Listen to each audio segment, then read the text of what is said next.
हम आपके द्वारा पूछे गए प्रश्नों का उत्तर देने की पूरी कोशिश करेंगे। जैसे नंबर 1, हमारे मुंह में राल क्यों आती है। नंबर 2, माइक्रोवेव में खाना इतनी जल्दी क्यों पक जाता है। नंबर 3, मूंगफलियों को गर्म रेत या बालू में ही क्यों भूना जाता है। नंबर 4, जमाई या उबासी क्यों आती है। और नंबर 5, दूध का रंग सफ़ेद ही क्यों होता है। नंबर 1, हमारे मुंह में राल क्यों आती है। हमारे मुंह में राल क्यों आती है, हमारी कोई भी पसंद की खाने की चीज़ देखकर हमारे मुंह में तुरंत राल आने लगती है। क्या आपको पता है कि ऐसा क्यों होता है? अगर नहीं पता तो आज हम आपको बताते हैं कि इसके पीछे क्या कारण है।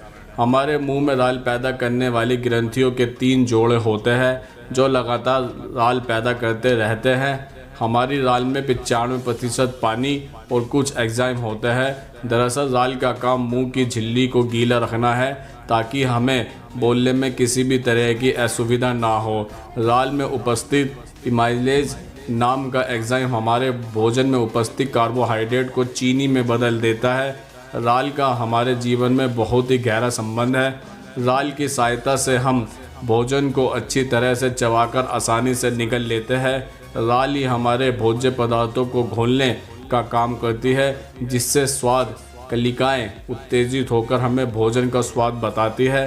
राल में लाइसोजाइम नामक एक दूसरा एंजाइम भी होता है जो बैक्टीरिया विनाशक होता है। इस एंजाइम के कारण मुंह में घुसने वाले जीवाणु मर जाते हैं और फिर रोगों की संभावना भी कम हो जाती है। कुछ लोगों को तो सोते समय भी राल आती है। ऐसा उन लोगों के साथ होता है जिनका पेट खराब होता है। नंबर 2, माइक्रोवेव में इतनी जल्दी खाना कैसे पक जाता है, इसके पीछे क्या वजह है। क्या आप जानते हैं कि इसके पीछे क्या वजह है? अगर नहीं जानते तो आज हम आपको बता देते हैं। हम सभी जानते हैं कि आधुनिक टेक्नोलॉजी के कारण हमारा जीवन बहुत ही आरामदायक हो गया है। आधुनिक उपकरणों में माइक्रोवेव का अपना एक अलग स्थान है। क्या आप जानते हैं कि माइक्रोवेव में खाना कैसे जल्दी पकता और कैसे जल्दी गर्म हो जाता है? अगर नहीं जानते तो आज हम आपको बता देते हैं। इसमें न तो आग की लपटें ही निकलती है और न ही गैस या फिर इलेक्ट्रॉनिक सिलेंडर की तरह गर्म तवे होते हैं। माइक्रोवेव के काम करने का तरीका बहुत ही आसान है। एक धातु के बॉक्स में सामान रखकर उसका ढक्कन बंद करके फिर एक स्विच दबाया जाता है। स्विच के दबाते ही ऊर्जा की बहुत सारी अदृश्य किरणें भोजन सामग्री पर तेज़ी से गिरना शुरू हो जाती है। जिन किरणों के द्वारा इसमें भोजन पकाया जाता है वह किरणें माइक्रोवेव इलेक्ट्रोमैग्नेटिक तरंगों का एक भाग होती है, जिनमें प्रकाश की तरंगें और एक्स किरणें शामिल होती हैं। इनके गुणों में से एक गुण परमाणुओं को द्रव्यों के परमाणुओं को उत्तेजित करना, उसमें स्पंदन पैदा करना और गर्म करना है। और यही कारण है कि माइक्रोवेव में खाना जल्दी पक जाता है और जल्दी भी गर्म हो जाता है। मूंगफली को रेत में ही क्यों भूना जाता है? आप सभी ने देखा होगा कि मूंगफली वाला मूंगफलियों को रेत में भूनता है। क्या आपने कभी यह जानने की कोशिश की है कि ऐसा क्यों होता है, इसके पीछे क्या कारण है? आज हम आपको बताएंगे। दरअसल किसी भी चीज़ को भूनने के लिए उसे चारों तरफ से ऊष्मा देनी पड़ती है, नहीं तो जिस तरफ ज़्यादा ऊष्मा लगेगी उस तरफ का भाग जल जाएगा और जिस तरफ ऊष्मा नहीं लगेगी उस तरफ का कच्चा रह जाएगा। यह बात सभी चीज़ों पर लागू होती है, जैसे तलने, भूनने या सेकने आदि पर भी। रेत की विशेषता यह है कि इसे गर्म करने पर यह बहुत जल्दी गर्म हो जाती है। इसे पर्याप्त ऊष्मा पर गर्म किया जा सकता है और इसमें ऊष्मा बहुत देर तक समान रूप से बनी भी रहती है। इसलिए जब गर्म बालू में मूंगफलियां भूनते हैं तो एक जैसी ऊष्मा पर चारों तरफ से अच्छी तरह से मूंगफलियां भून जाती है। अगर उन्हें सीधे ही कढ़ाई में डालकर भूनेंगे तो वह ठीक ढंग से नहीं भून पाएगी और कच्ची पक्की रह जाएगी और खाने में भी अच्छी नहीं लगेगी। इसलिए मूंगफली या काले चने को गर्म बालू में भूना जाता है। नंबर 4, हमें उबासी या जम्हाई क्यों आती है? जम्हाई हम सभी को आती है, इसका कोई वक्त नहीं होता।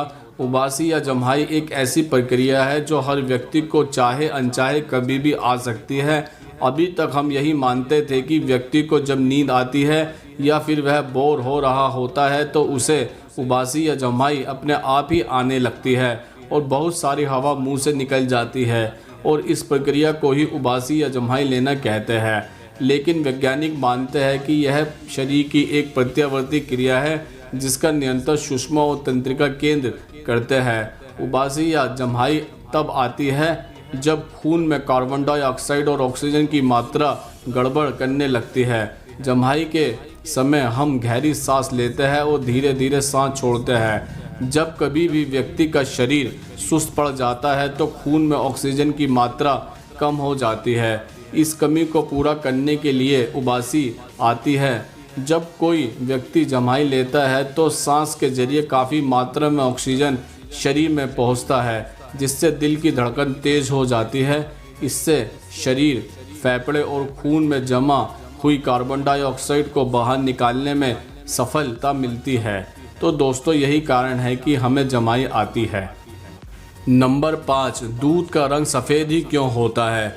दोस्तों, क्या आपको पता है कि दूध का रंग सफ़ेद ही क्यों होता है? अगर नहीं पता तो आज हम आपको बताते हैं कि दूध का रंग सफ़ेद ही क्यों होता है। ज़्यादातर हम सभी लोग दूध का इस्तेमाल करते हैं। दूध अपने आप में एक संपूर्ण आहार है। दूध में कैल्शियम तो पर्याप्त मात्रा में होता ही है, परंतु साथ ही दूध में विटामिन डी भी होता है जो हमारी हड्डियों को मजबूती प्रदान करता है। और दूध सफ़ेद क्यों होता है, दूध में इतनी सफ़ेदी कहाँ से आती है, इसके पीछे क्या कारण है, अब हम आपको बताते हैं। दरअसल दूध को सफ़ेदी कैसीन नामक प्रोटीन के कारण मिलती है। इस प्रोटीन में कैल्शियम तो पर्याप्त मात्रा में होता ही है, साथ ही दूध का सफ़ेद रंग देने का काम भी यही प्रोटीन करता है।